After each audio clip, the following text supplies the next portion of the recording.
In the year 1897, a missionary boarded a ship to return to his friends and family. He carried with him a diary wrapped in a sealskin pouch, in which he recorded the journal of his years of service among the Salish tribes. No one knows what faith he represented, or even his name. His diary included tales of an enchanted forest, considered by both the Salish tribes and the pioneer settlers to be inhabited by witches. Years of study and investigation made him wonder whether there was not some truth to the stories he so carefully recorded. The ship capsized, and all aboard were drowned. The body of the missionary and his diary were washed ashore. This is the story he recorded. It seemed to be a forest like all others. Tall trees, thick green grasses, colorful wildflowers. But there, the similarity ended. It was a place bewitched. The Native Americans knew the legend well. The few white settlers who braved the wilderness would discover the curse for themselves. To the Salish tribes, the rulers of this woodland were known as Chihas, witches and ogres who stole children. No earthly power could stop them. Many seasons had come and gone. Many children had disappeared. Life was filled with anguish and sorrow. And then, a strange thing happened.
His name was Sakima, considered the most courageous of all the Salish braves.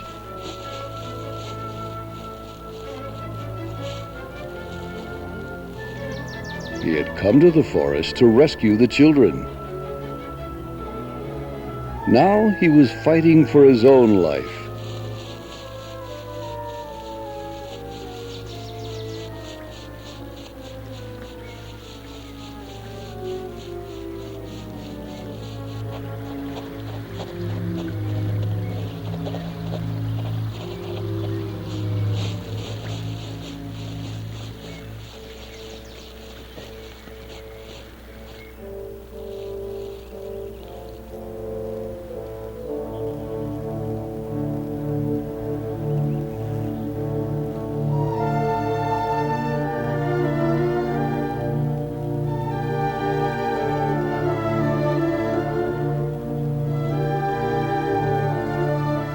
Tired and hungry, Sakima shared his adventures with the chief Tishomingo and the all-powerful medicine man. Until now, legend alone had kept the tribesmen away from the forest. Sakima now confirmed their worst fears. The Chihas Ishmihuth, and Taisohi, or the forest. They have captured our children. Salish children had ignored the warnings and ventured into the forest. Their fate was sealed. Shall we lead a war party against the Chihas and their followers? No, my chief. 1,000 braves cannot overpower the Chihas. There was only one thing to do. Following custom, the tribe would prepare for the ceremony of the Song of Death. Since nothing on earth could avenge the Salish children, then the people would pour out their sorrows to the Great Spirit. After his wife had died, John Stanton and his cousin Emma had left their home in Massachusetts. With John's 2 sons, they joined a small band of hardy pioneers. The journey had been filled with difficulties, but they found land to homestead and established a community they called New Providence. John was faced with a greater challenge. Pioneer children had disappeared. One of them was his youngest son. Emma begged her cousin not to enter the woodland. Why? What's Sweeting gonna do? They're gonna eat him. You know what those Indians do to them? John's friend and neighbor Lucas Sturbridge joined the discussion. He encouraged John to wait until tomorrow morning. The pioneers would meet to determine the proper course of action. I just think that we should just wait till the morning. Then we'll have more light. John agreed, for now. Perhaps it was better not to act alone. He would wait until tomorrow.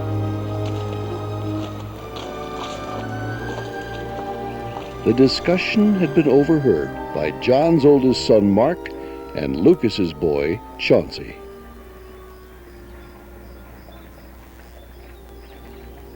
And these 2 lads had a plan of their own.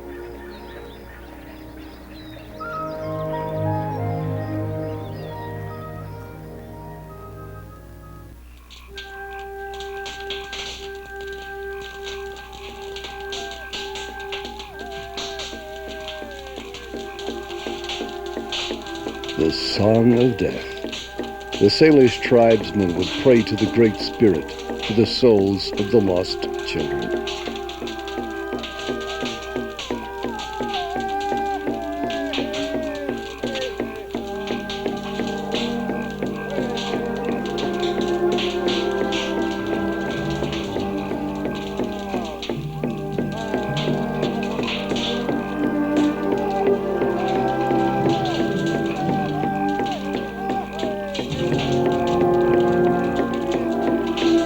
Situmka was her name.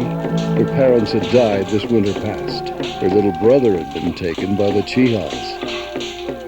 Everyone she had loved and cared for was gone. Situmka was alone.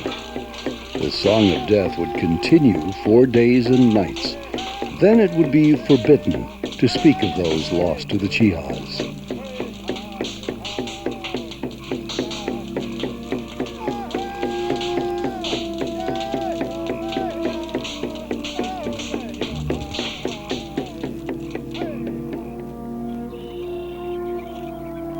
Escape.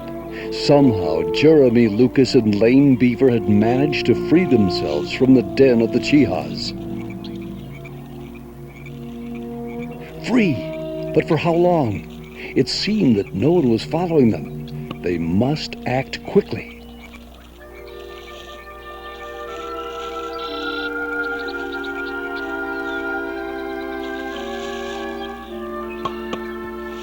Out of the forest. It was their only chance to escape the power of the Chihas. They must leave the forest.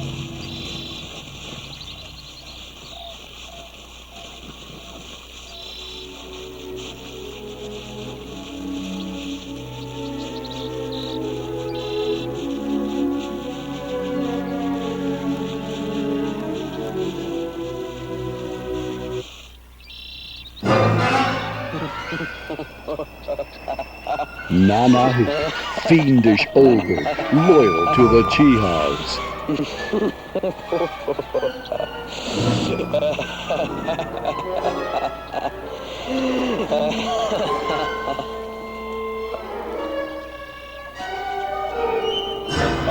Nakatu, the ogre assigned to guard the mortal children. They would make an example of the runaways.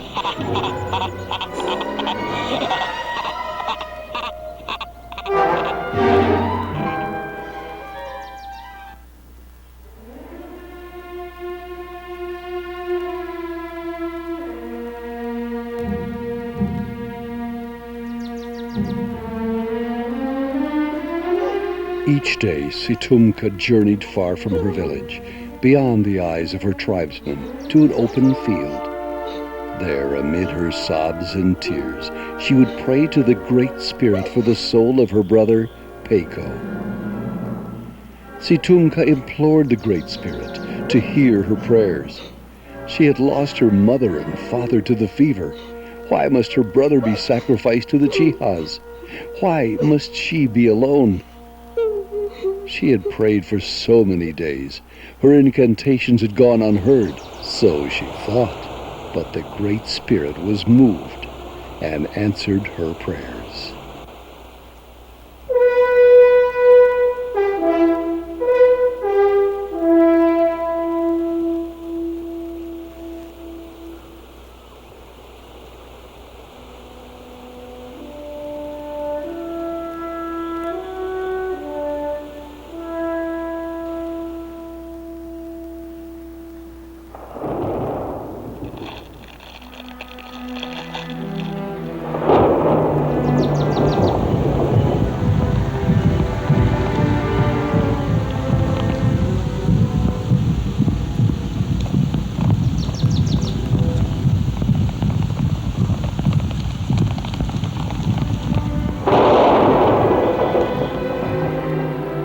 Situmka, Earth Sister, I am sent from the Great Spirit to avenge the Salish tribes and free the children.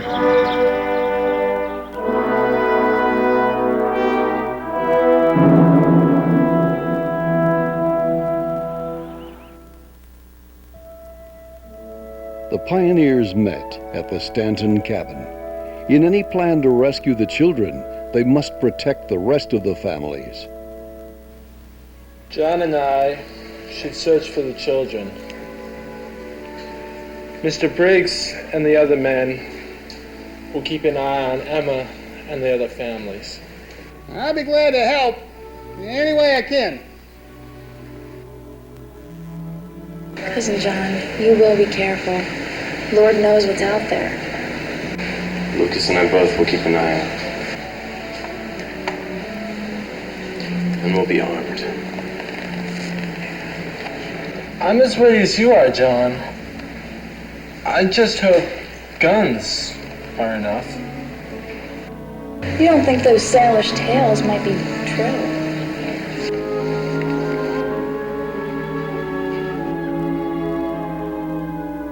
Man nor beast. It makes no never mind. I'm gonna bring back my boy.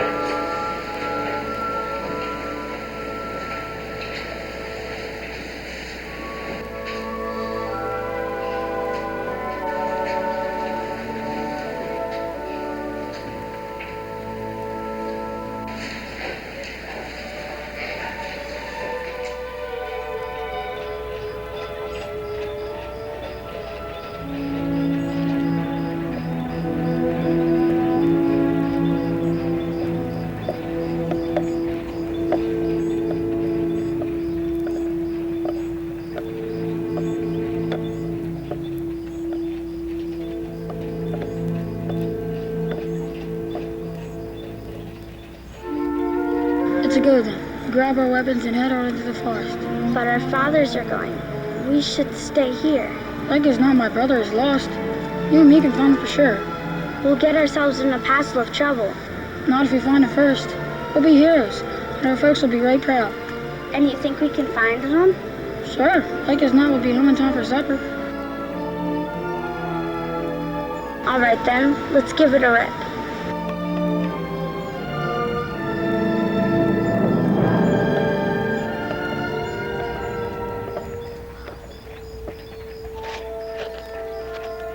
John Stanton and Lucas Sturbridge would be the hunters of the pioneer settlement.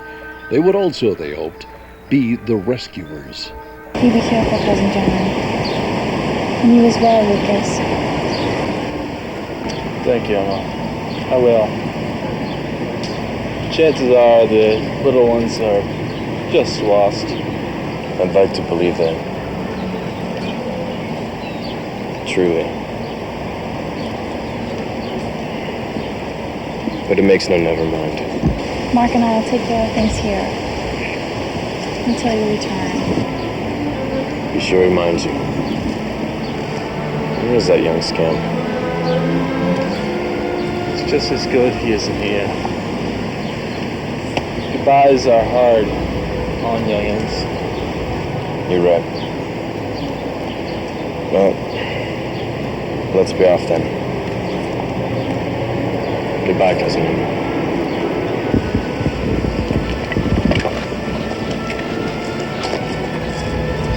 Goodbye. We'll keep you both in our prayers. And so the journey began. Two courageous pioneers venture into the forbidden forest, perhaps to death itself. Situmka was granted permission to enter the teepee of the chief, Tishomingo. She told of her trips to the open plain, her prayers to the Great Spirit, and the white feather. Chief Tishomingo knew the white feather was the sign of the eagle, considered the bravest of all winged creatures. Situmka told exactly how a youth had appeared to her, and his claim that he was sent by the Great Spirit. The medicine man asked, "What is this boy's name?" Situmka explained that the youth told her he would reveal his true name when they returned to the village. He is here. Now? Yes, my chief. Outside.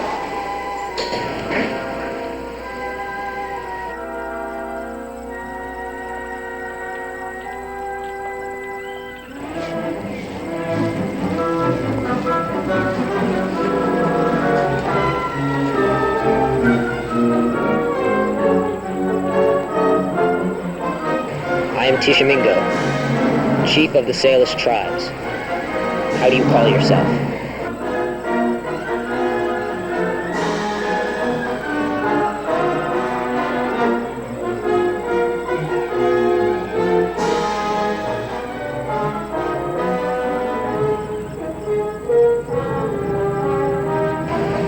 I am Yoo-lah-teen. Yoo-lah-teen, the legendary messenger sent from Il-Hali, land of the Great Spirit. Yoo-lah-teen. Its literary translation was, the Wondrous One. If this lad were Yoo-lah-teen, then he must be tested, and he must pass every test. And so, the Salish tribesmen began to test the power of this boy. They pitted him against the swiftest runner of the tribe. He had the speed and poise of a young deer.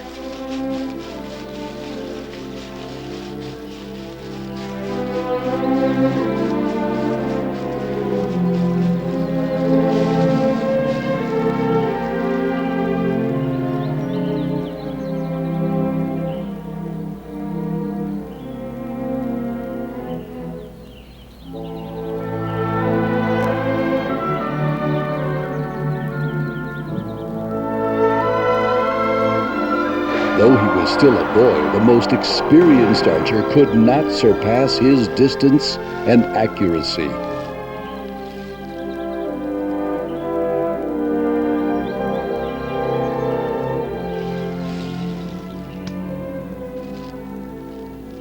Sakima had never been beaten in arm wrestling, until the day he pitted his strength against this boy.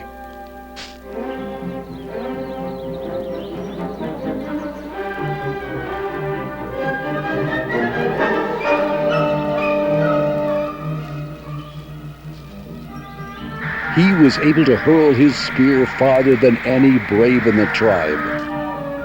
Having passed all other contests, Yoo-lah-teen was faced with the greatest of all challenges, to determine his true identity.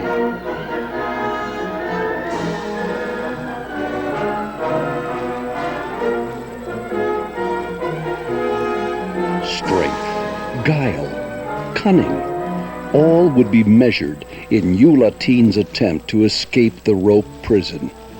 No member of the tribe was permitted to help. The prison of ropes was rarely used. Many braves had been injured trying to escape. Some proud ones had died from thirst and starvation. A brave had two choices. He could somehow free himself, or he could admit defeat. He would be released, but branded as a failure.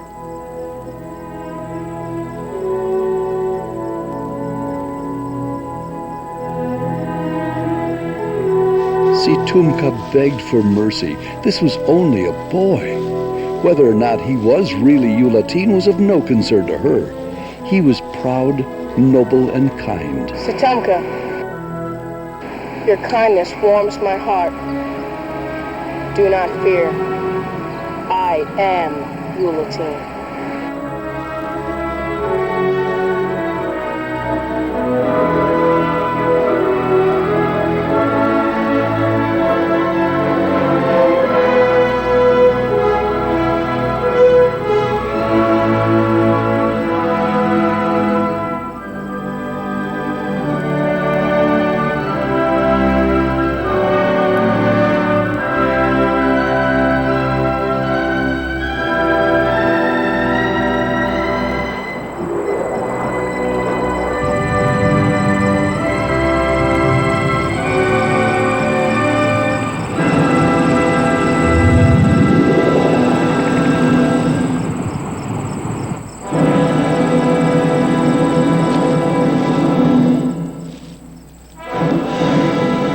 There was no doubt. This was Yoo-lah-teen. Tested by the Salish, he reaffirmed his earthly task, to enter the forest of the Chihas alone and free thy helpless children.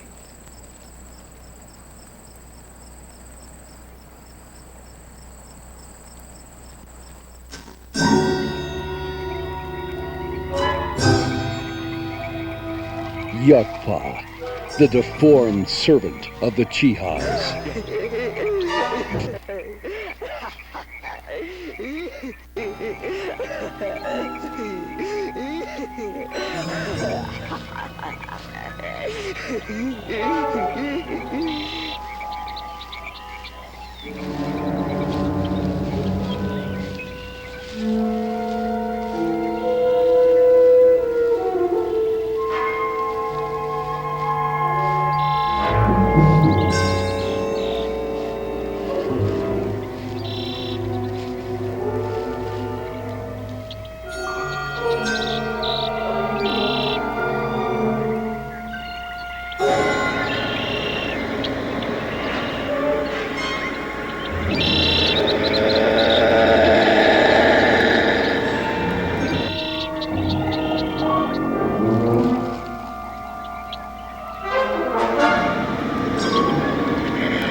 John Stanton and Lucas Sturbridge, two more victims of the Chihas. Was there no one powerful enough to overcome the evil of this forest?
Thank you.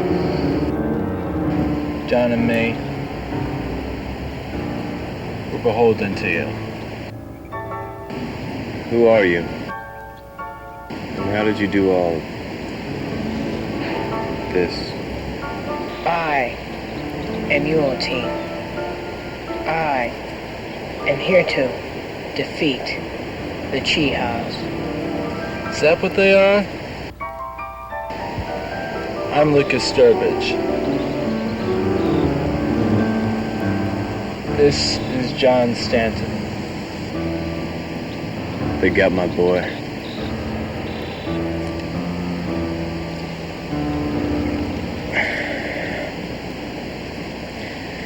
Give us a couple minutes, and we'll be ready to lend you a hand. No. Brave men cannot defeat the Chihas.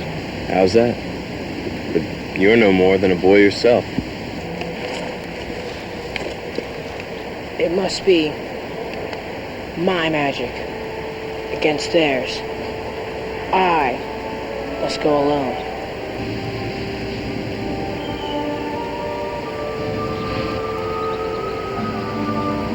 I will see you safely out of the forest.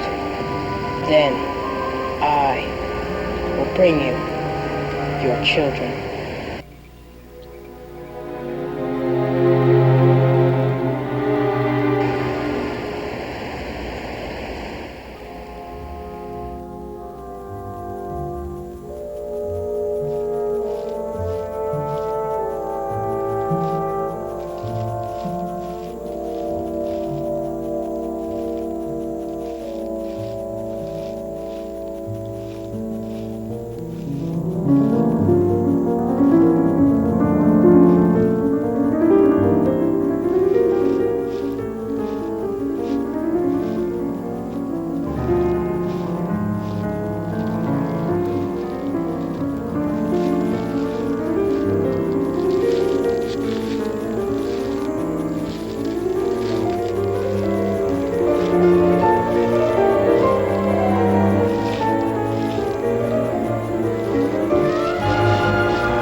cannot believe what we've seen. Salish brave, with great magic, set us free. He promises to rescue Thaddeus. Thaddeus and Mark. And your son Chauncey.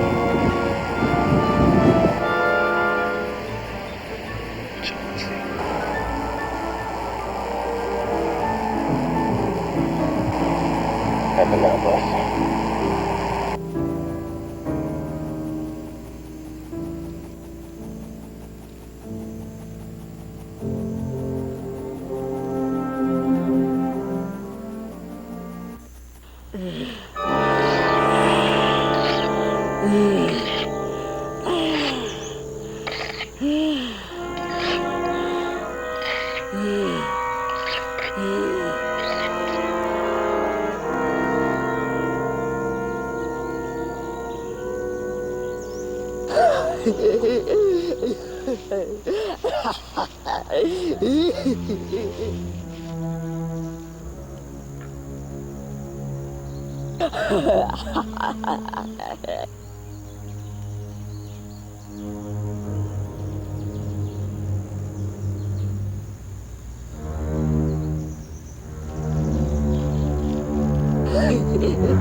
Take me to the tree house.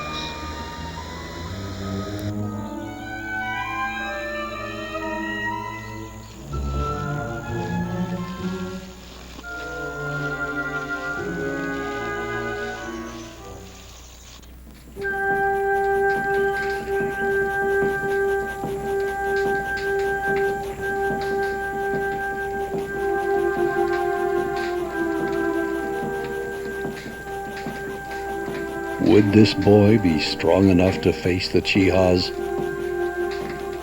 Or would the Salish again do the dance of death?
Lead me to Ishmael. There. Through the cave.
Yoo-lah-teen.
The nightmare had ended. No longer would the Salish talk in whispers to their children about the powerful forest witches. The forest, which was a place of evil, now sang with the laughter of children and the songs of winged creatures. Salish children who had been set free from the Chihas would tell of their adventures. And these stories would be passed from generation to generation.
Children will return to their families, and there was considerable rejoicing among the settlers.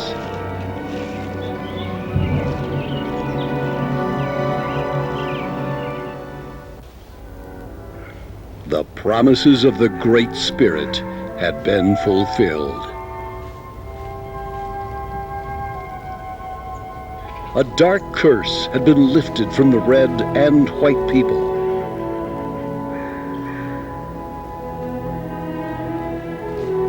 Through the ages, his name would be whispered among the Salish.